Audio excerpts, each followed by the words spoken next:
राह संघर्ष की जो चलता है वही तो संसार को बदलता है। जिसने जिसने रातों से है जंग जीती, सुबह सूर्य बनकर वही तो चमकता है।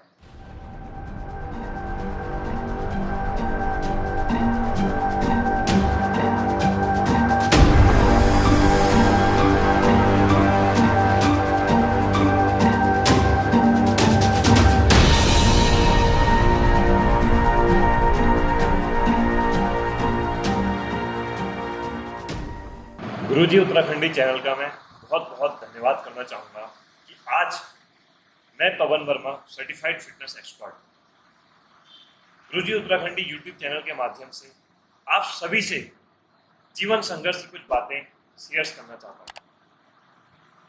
दोस्तों, जितने भी मेरे स्टूडेंट्स मित्र फिजिकल की तैयारी कर रहे हैं, मैं उनसे कहना चाहूँगा 3 बातों में जरूर ध्यान दीजिए। आपका डेडिकेशन, आपका डिसिप्लिन और आपकी कंसिस्टेंसी। जीवन में किसी भी लक्ष्य को अगर आपने पाना है तो इन 3 चीजों का होना बहुत जरूरी है। डेडिकेशन, अगर आपको सुबह दौड़ लगानी है 5 बजे और आपका ट्रेनिंग सेशन है 6 बजे, तो आपको किसी भी हालत में आपके अंदर इतना डेडिकेशन होना चाहिए कि आपने रेगुलर रोज सुबह उठ के 5 बजे दौड़ लगानी है तो लगानी है। कई बार होगा कि आप रात को पार्टी में जाएंगे, अपने दोस्तों के बर्थडे सेलिब्रेट करेंगे, किसी भी कारणवश हो सकता है कि आपको बुखार आ जाए, सर्दी लग जाए और आपके पास 10 बहाने होंगे सुबह नहीं उठने के। लेकिन जो आपके जीवन का लक्ष्य है, जो आपके माँ बाप ने आपके लिए सपने देखे हैं, अगर उन्हें पूरा करना है तो आपको डेडिकेशन दिखाना होगा। आपको सुबह 5 बजे उठ के वो दौड़ लगानी होगी जो आपको आपके लक्ष्य को पूरा करके देगी। साथ ही डिसिप्लिन। कई बार क्या होता है, बच्चे सुबह जल्दी उठते हैं, दौड़ के आ रहे हैं, अपना ट्रेनिंग सेशन बहुत अच्छे से कंप्लीट कर रहे हैं। डिसिप्लिन में इसलिए कहना चाहूँगा क्योंकि पूरे दिन भर का एक शेड्यूल होता है। हम टाइम से ब्रेकफास्ट करें, टाइम से लंच करें, टाइम से अपना सोए भी और टाइम से अपना रात का डिनर भी करें। और जो हमने पढ़ाई के लिए आवर्स बनाए हैं, जो हमने अपने कोचिंग इंस्टीट्यूट जाने के जो हमारे आवर्स हैं, जो हमारे ट्रेनिंग सेशंस के आवर्स हैं, उन्हें हम डिसिप्लिनली पूरा का पूरा दिन फॉलो करें। डिसिप्लिन इसलिए बहुत जरूरी है। दिन की शुरुआत तो हम बड़े जोश के साथ करते हैं, सुबह दौड़ भी लगा लेते हैं, ट्रेनिंग सेशन भी कंप्लीट करते हैं, उसके बाद कोचिंग में हम 3-4 घंटा जो भी हमारा सिलेबस है उसे हम पढ़ भी आते हैं। लेकिन जैसे जैसे शाम होती है तो हम पिज्ज़ा खाने निकल जाते हैं, हम बर्गर खाने निकल जाते हैं, कुछ लड़के नशा करने लग जाते हैं, सिगरेट, दारू। बहुत कॉमन सी बात है आज की यूथ में, क्योंकि मैं तो जिम लाइन में हूँ तो मैं देखता हूँ लड़के यहाँ जिम करके जाते हैं और थोड़ी देर बाद में जैसे ही मोटरसाइकिल में घर को जा रहा होता हूँ तो रास्ते में कोई ना कोई लड़का मुझे सिगरेट पीते हुए दिख जाता है, मेरे को देख के भी वो सिगरेट पीछे करता है। तो नहीं, डिसिप्लिन होना बहुत जरूरी है। डिसिप्लिन की वो सारी चीज़ों का त्याग और जो आपने उस लक्ष्य को पाने के लिए एक जो शेड्यूल बनाया है, पूरे दिन भर की एक दिनचर्या बनाई है, उसे आपने जब तक वो लक्ष्य हासिल नहीं हो जाता डिसिप्लिनली आपने उसे फॉलो करना है। और बहुत इंपॉर्टेंट चीज है कंसिस्टेंसी।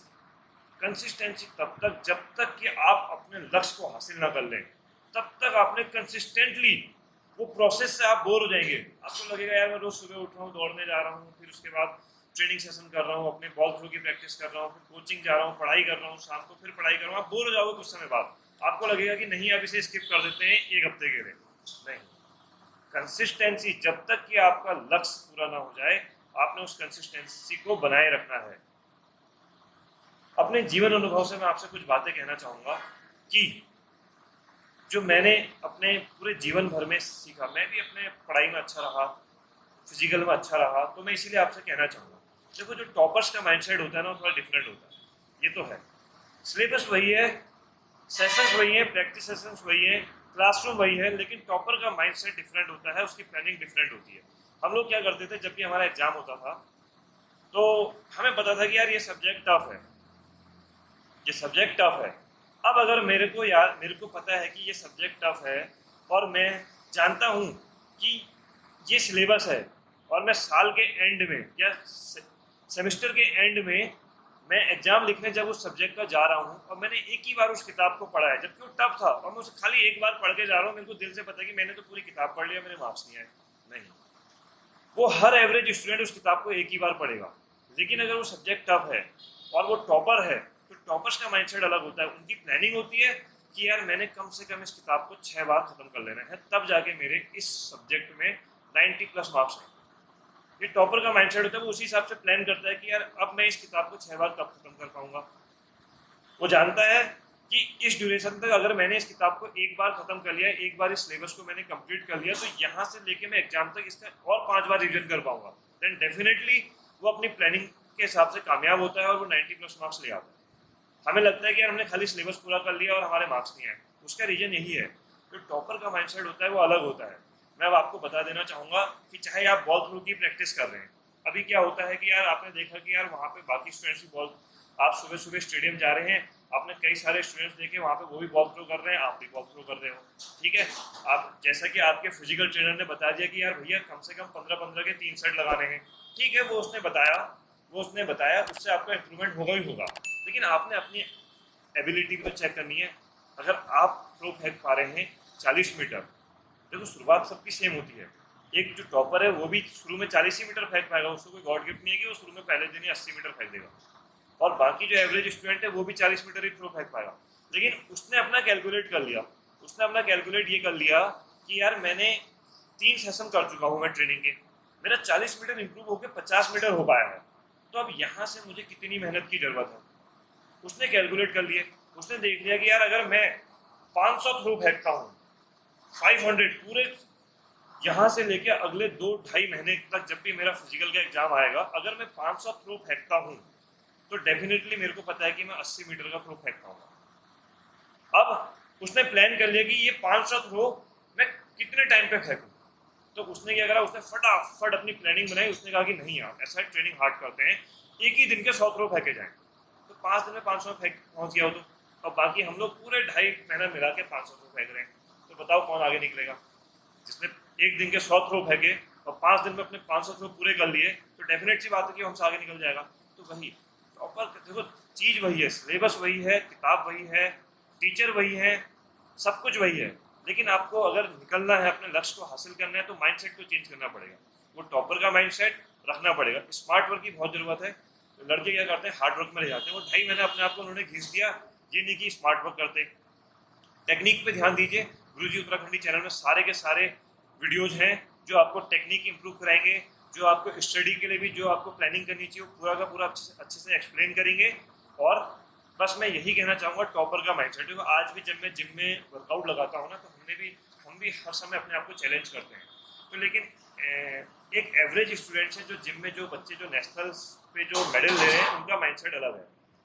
हफ्ते में एक बार स्क्वाड आती है, हफ्ते में एक बार स्क्वाड आती है, डे होते हैं। जो लोग आप में से जिम जाते हैं वो समझते होंगे कि एक दिन चेस्ट लगाते हैं, एक दिन बाइसेप्स लगाते हैं, एक दिन बैक लगाते हैं, एक दिन ट्राइसेप्स, एक दिन शोल्डर, एक दिन लेग्स। तो महीने में कितने बार स्क्वाड आई? 4 बार आई। अगर आप इनिशियली आप 50 किलो उठा रहे हो स्क्वाड में, हम सब जानते हैं कि वो कहते हैं कि यार 1 साल बाद मैं 100 किलो उठाने लग जाऊंगा। तो आप कैलकुलेट करो कि 1 साल में, 1 महीने में आप कितने बार स्क्वाड लगा रहे हो? 4 बार लगा रहे हो। 1 साल में आप कितने बार स्क्वाड लगाओगे? 12 को जब आप 4 से मल्टीप्लाई करोगे तो 48 बार स्क्वाड लगाओगे। लेकिन वहीं जो जिम के टॉपर्स होंगे वो जानेंगे कि अगर 48 बार स्क्वाड लगाने से अगर मैं 100 की लिफ्ट तक पहुंच सकता हूँ, तो क्यों ना मैं 2 महीने में 48 बार लगा दूं। तो यही चीज देखो, टॉपर का माइंडसेट अलग होगा। आप दूसरी ओर एक स्टूडेंट आएगा, वो कहेगा मैंने साल भर स्क्वाड लगाई, सर आपने बताया कि हर सैटरडे आके स्क्वाड लगाई, मैं अभी भी 100 किलो नहीं मार पा रहा हूँ, और ये तो दूसरे महीने पहुंच गया। तो आप उसका माइंडसेट है, उसकी प्रिपरेशन देखो ना। तो मैं यही कहना चाहूंगा कि सब कुछ सेम है, अपने माइंडसेट को चेंज करना पड़ेगा। आपको अपनी एबिलिटी के अकॉर्डिंग अपने को एक्स्ट्रा पुशअप और एक्स्ट्रा प्लानिंग तो करनी पड़ेगी। वही कामयाबी का बहुत बड़ा रहस्य है। जो मैंने भी आज तक जो सक्सेस हासिल करी, वो मेरी सीक्रेट मेहनत और सीक्रेट प्लानिंग ही है। कि जो मैं औरों से जो एक्स्ट्रा एफर्ट लगा लेता था एक्स्ट्रा समय पे बिना बताए, वही हमारा जीत का रहस्य है।